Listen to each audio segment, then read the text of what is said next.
Welcome to mega 9 TV. నేను మీరాని. ఐరోపా ఖండం ఒక్కసారిగా ఉలిక్కిపడింది. ప్రశాంతతకు, కట్టుదిట్టమైన భద్రతకు కేర్ ఆఫ్ అడ్రస్ గా ఉండే స్పెయిన్ దేశం ఇప్పుడు హై అలర్ట్ లోకి వెళ్ళింది.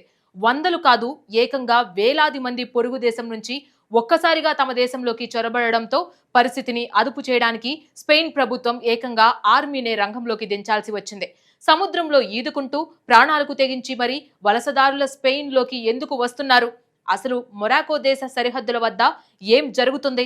యూరప్ లో ఎందుకు ఈ రేంజ్ టెన్షన్ వాతావరణం నెలకొంది? Let's watch.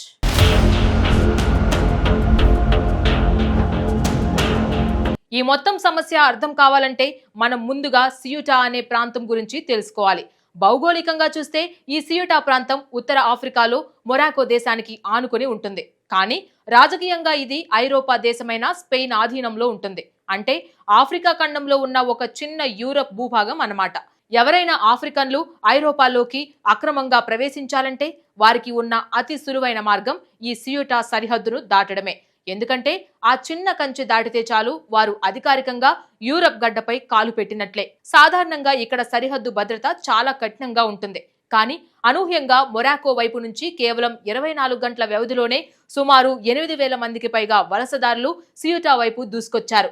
సరిహద్దు కంచెలు కోసి కొందరు వస్తే వందలాది మంది సముద్రంలో ఈదుకుంటూ చిన్న చిన్న పడవలు, రబ్బర్ ట్యూబులు సాయంతో స్పెయిన్ బీచ్లకు చేరుకున్నారు. ఇందులో చిన్న పిల్లలు, మహిళలు కూడా ఉండడం పరిస్థితి తీవ్రతకు అద్దం పడుతుంది. ఎటు చూసినా జనసంద్రంగా మారడంతో స్పెయిన్ సరిహద్దు పోలీసులు వీరిని ఆపడంలో పూర్తిగా విఫలమయ్యారు.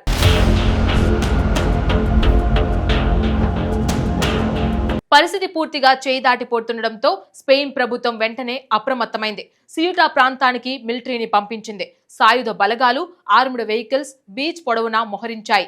చొరబాటుదారులను అడ్డుకోవడానికి టియర్ గ్యాస్ ప్రయోగించారు. పట్టుబడిన వారిని పట్టుకున్నట్లు వెనక్కి మొరాకోకు పంపించే ప్రక్రియను ఆర్మీ ప్రారంభించింది. సియుటా అనేది కేవలం స్పెయిన్ సరిహద్దు మాత్రమే కాదు, అది మొత్తం యూరోపియన్ యూనియన్ సరిహద్దు. అందుకే యూరప్ దేశాలన్నీ ఈ చొరబాట్లపై తీవ్ర ఆందోళన వ్యక్తం చేస్తూ హై అలర్ట్ ప్రకటించాయి. గత కొద్ది రోజులుగా సముద్ర మార్గంలో సియుటాకు చేరుకునే ప్రయత్నాలు పెరిగాయి. ఈ క్రమంలో సముద్ర మార్గంలో జరిగిన ప్రమాదాల్లో కొందరు ప్రాణాలు కోల్పోయినట్లు స్థానిక అధికారులు తెలిపారు. సియుటా యూరప్ లోకి ప్రవేశించేందుకు ఆఫ్రికా నుంచి వచ్చే వలసదారులకు కీలక మార్గంగా మారింది. మెరుగైన జీవితం, ఆర్థిక అవకాశాల కోసం స్వదేశాల్లోనే హింస నుంచి తప్పించుకునేందుకు అనేక మంది ఈ ప్రమాదకర ప్రయాణాన్ని ఎంచుకుంటున్నారు. ఇలాంటి పరిస్థితి 2021లోనూ చోటు చేసుకుంది. అప్పట్లో కేవలం 2 రోజుల్లోనే 8,000 మందికి పైగా వలసదారులు సియుటాలోకి చేరడంతో పెద్ద స్థాయి సంక్షోభం ఏర్పడింది. తాజాగా జరిగిన పరిణామాలు మరోసారి ఈ పరిస్థితులను గుర్తు చేస్తున్నాయి.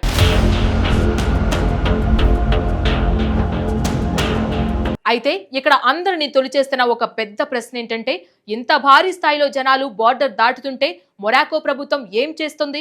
ఎందుకు వారిని ఆపలేదు అని. అంతర్జాతీయ విశ్లేషకులు చెబుతున్న దాని ప్రకారం దీని వెనుక పెద్ద పొలిటికల్ మైండ్ గేమే ఉంది.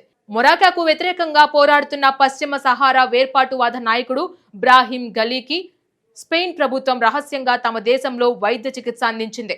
ఈ విషయం తెలుసుకున్న మొరాకో ప్రభుత్వం స్పెయిన్ పై ప్రతీకారం తీర్చుకోవడానికే ఉద్దేశపూర్వకంగా సరిహద్దుల్లో నిఘా తగ్గించి ఈ వలసదారులను స్పెయిన్ మీదకి ఉసిగొల్పిందని బలమైన ఆరోపణలు వినిపిస్తున్నాయి. రాజకీయ నాయకుల పంతాలకు, దౌత్యపరమైన వైరుధ్యాలకు సామాన్య ప్రజలు ప్రాణాలు అరచేతిలో పెట్టుకొని పారిపోతున్న వలసదారులు బలవుతున్నారు.